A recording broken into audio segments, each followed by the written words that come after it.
तबादलों के बादल बेमौसम उमड़ने लगे तो समझ लेना चाहिए कि जनप्रतिनिधियों को उनकी ताकत के प्रदर्शन का मौका मिलने वाला है। पिछले सालों में ऐसा होने भी लगा है कि बादल व तबादले दोनों ही कभी भी उमड़ने घुमड़ने लगते हैं। न कोई मौसम देखा जाता है और न ही वक्त। सत्ता बदलाव के साथ तबादले यूं तो सामान्य प्रक्रिया है, लेकिन पूरे 5 साल तक डिजायर कल्चर के लिए कांग्रेस की अशोक गहलोत सरकार को घेरते रहने वाली भाजपा भी इस कल्चर को गले लगाने को आतुर दिखाई दे तो इसे क्या कहा जाए। यही ना कि तबादलों के लिए उमड़ते बादलों के बीच जनप्रतिनिधियों या वे नहीं तो बिचौलियों को बरखा की उम्मीद भी बनी हुई है। हाँ, तबादलों में मनमानी और भ्रष्टाचार के लिए बदनाम रहते आए शिक्षा महकमे में मंत्री मदन दिलावर ने तबादलों से दूरी बनाकर जरूर उन परेशानियों को समझा है जो छात्रों और अभिभावकों को बीच सत्र में तबादलों से हो सकती है। लेकिन महज एक महकमे में तबादले रोकने से राहत मिल जाएगी ऐसा लगता नहीं है। जिन महकमों में अगले 10 दिन में कार्मिक और अफसरों के तबादले होने वाले हैं, क्या उनके बच्चों की पढ़ाई लिखाई बाधित नहीं होगी?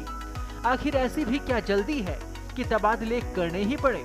वैसे भी तबादलों का सामान्य सिद्धांत यही कहता है कि संबंधित कार्मिक की परिस्थितियों को देखते हुए अथवा कदाचार में लिप्त कार्मिकों के लिए क्रमशः उदारता और सजा का मापदंड रहना चाहिए। तबादलों का आदर्श समय तो वही है जिसमें बच्चों की पढ़ाई लिखाई बाधित ना हो।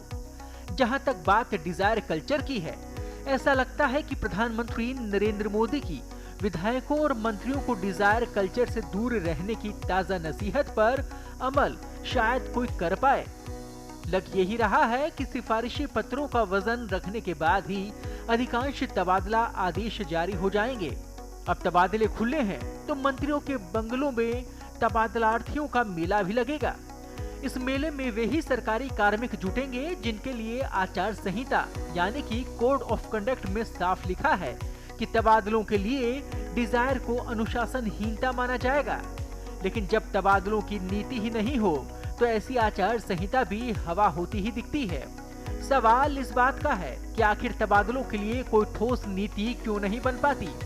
पिछले दशकों में सरकारें आई और गई, लेकिन किसी ने तबादलों के लिए नियम कायदे बनाने की पहल ही नहीं की। हाँ, इसके नाम पर कमेटियां बनाने का काम खूब हुआ।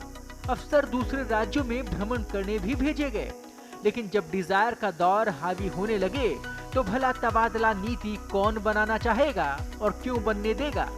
अच्छा तो यह हो कि मुख्यमंत्री भजनलाल शर्मा खुद डिजायर कल्चर खत्म करने की पहल करें, अपने मंत्रियों और पार्टी विधायकों को साफ कहें कि तबादलों के लिए डिजायर नहीं चलेगी। ये समझना होगा कि डिजायर सिस्टम से वे लोग सदैव वंचित रहते आए हैं जिनकी राज दरबार तक पहुंच ही नहीं है। होना तो ये चाहिए कि तबादले के इच्छुक कार्मिकों से ऑनलाइन आवेदन मांगे जाएं। जब तक कोई पॉलिसी नहीं बने, तबादलों के लिए कुछ निश्चित मापदंड तय कर दिए जाएं। खासतौर से विधवा, विकलांग, एकल महिला और गंभीर रोग से ग्रसित कार्मिकों के आवेदनों पर प्राथमिकता से विचार हो। और सबसे बड़ी बात यह है कि ऐसा प्रावधान अवश्य हो कि एक कार्मिक का एक बार जहां पदस्थापन किया जाए, वहां अगला तबादला कम से कम 2 साल तक नहीं हो। लेकिन ये सब इच्छा शक्ति से ही हो पाएगा, जो दिखनी भी चाहिए।